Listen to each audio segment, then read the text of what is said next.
Sit ready. Attention.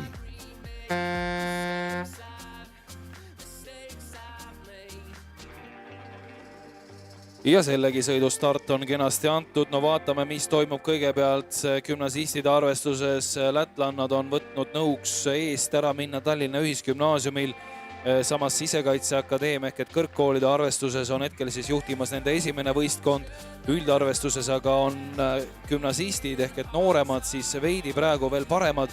Kuigi jah, sisuliselt on ninal-ninas minek ehk et täiesti võrdselt tulevad üldarvestuses nii Riia kui ka Sisekaitseakadeemia sportlased ja nüüd on siis üldjuhtimise enda kanda ikkagi võtnud Sisekaitseakadeemia esimene võistkond jäänud veidi alla 300 meetri ja siin me näeme, kuidas siis Sisekaitseakadeemia kõrgkoolide arvestuses on kindel liider, vääramatu liider, nende võitu kindlasti siin enam mitte miski ei ohusta, sest et järele jäänud umbes 200 meetriga vaevalt, et nende teine võistkond neile siis ohtlikuks saab.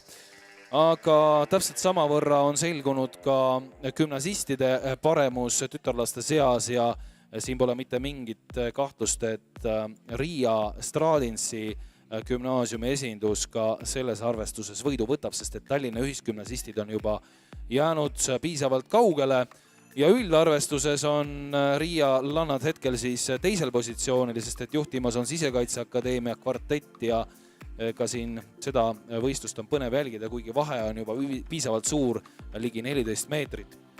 Muidugi vanemad ja kogenumad ka Sisekaitseakadeemia tütarlapsed ja loomulikult ka füüsiliselt võimsamad ja 1.43,6 siis kõrgkoolide arvestuses võit neile. Teisena nende teine võistkond 1.49,9 ja siin Riia Lannadele siis 1.47,1 gümnaasiumiastme võit.